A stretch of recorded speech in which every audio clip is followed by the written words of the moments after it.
Bonjour et bienvenue dans cette vidéo. Aujourd'hui, nous allons vous expliquer la tâche insolvabilité. La tâche insolvabilité sera utilisée dans le cas où il y a des problèmes de continuité dans l'entreprise. Il y a donc certains clignotants qui peuvent mettre la puce à l'oreille. Par exemple, des capitaux propres qui sont en négatif. Il sera important à ce moment-là de s'assurer de faire le nécessaire au niveau du suivi. Pour ce faire, vous pouvez démarrer la tâche depuis la fiche client. Pour ce faire, vous pouvez démarrer la tâche depuis la fiche du client concerné. Depuis sa fiche client, sur le plus à côté du menu Tâches, nous allons pouvoir démarrer la tâche insolvabilité. Au moment où vous démarrez la tâche, vous pouvez compléter la raison de risque d'insolvabilité, qui est pour notre exemple ici les capitaux propres négatifs. Ensuite, vous pouvez appuyer sur Enregistrer.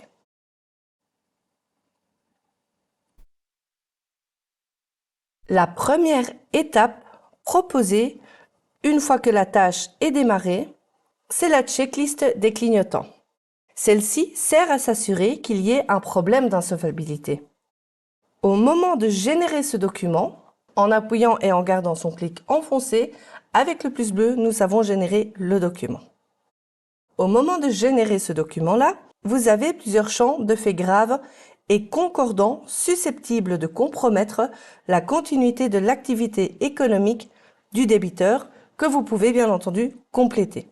Nous avons plusieurs catégories. Nous avons la catégorie financier, opérationnel, autre et ensuite la conclusion. Quand vous avez complété les champs nécessaires, vous pouvez appuyer sur Suivant. Ici, nous voyons le document qui est généré. Et sur la première page, en dessous de Introduction, nous avons mis un petit texte d'explication afin de vous rassurer sur les démarches à suivre. Une fois que vous êtes prêt avec le document, vous pouvez démarrer la procédure de signature.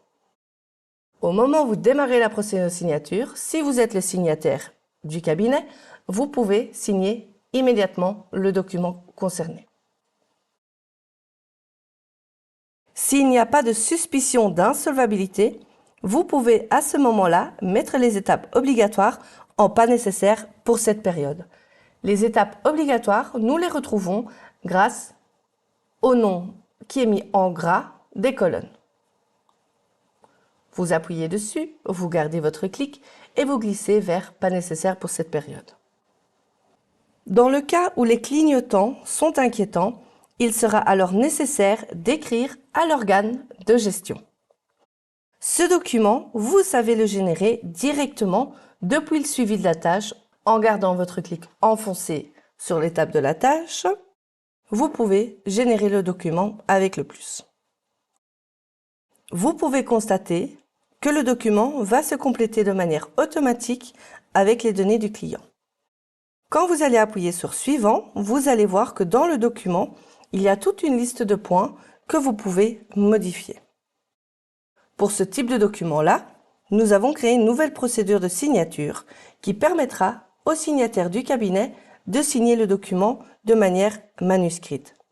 Car il s'agit d'un document que vous devez envoyer par recommandé, une signature électronique ne sera plus considérée comme valable vu qu'il faudra imprimer le document afin de l'envoyer par recommandé par poste. Quand la lettre est faite, vous pouvez à ce moment-là indiquer la date d'envoi de la lettre à l'organe de gestion. Et sur base de la date que nous allons introduire ici, donc nous allons mettre que ça a été envoyé le 13 mai, nous calculons les notifications. Nous voyons que la notification ici est mise en rouge. Le client, il a 1 mois pour vous envoyer les mesures de redressement qu'il souhaiterait mettre en place suite à la réception de la lettre à l'organe de gestion. Si votre client a établi son plan de redressement, vous pouvez l'importer dans votre environnement afin que ce document vienne valider l'état de la tâche mesure.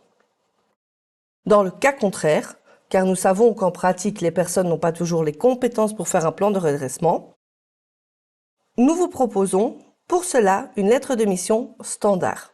Avant de générer la lettre de mission qui est proposée en standard, il vous sera conseillé de la modifier vers vos besoins. Au moment où elle a été modifiée vers vos besoins, vous pouvez, à ce moment-là, depuis le suivi de la tâche, générer la lettre de mission directement. Et ici, à nouveau, vous voyez que celle-ci sera précomplétée automatiquement avec les données du client et les données du cabinet. Vous voyez que vous avez aussi la possibilité d'indiquer le montant de la provision qui sera demandé au client. Nous allons indiquer ici 650 € par exemple. Nous allons pouvoir faire suivant et ensuite démarrer la procédure de signature. Après que vous ayez fait le plan de redressement, vous pouvez l'importer afin de lier le document à l'étape de la tâche. Vous pouvez ensuite mettre une date de fin qui correspond à la date de fin du plan de redressement ou bien une date de fin à laquelle vous souhaitez vérifier que le client a bien mis en place les mesures proposées. Donc, nous indiquons la date de fin ici. Moi, je vais indiquer 12 mois après, donc 1 an. Et en indiquant la date sur l'étape date de fin, cela va générer une notification sur l'étape procédure terminée. Dans le cas où le client ne respecte pas les mesures prises pour le redressement ou que vous n'avez pas eu de réponse suite à la lettre à l'organe de gestion, vous avez la possibilité d'écrire une lettre au tribunal de l'entreprise.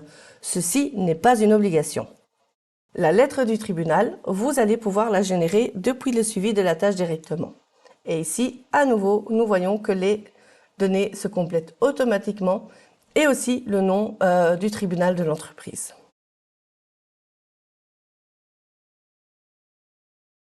C'est une lettre qui est aussi à envoyer par recommandé. Donc la procédure de signature en standard est mise sur manuscrite dans le cas où vous souhaitez envoyer le recommandé par poste. Si vous avez fait une lettre au tribunal, vous pouvez mettre l'étape mesure sur pas nécessaire pour cette période et l'étape procédure terminée sur fait afin d'indiquer que la tâche est clôturée.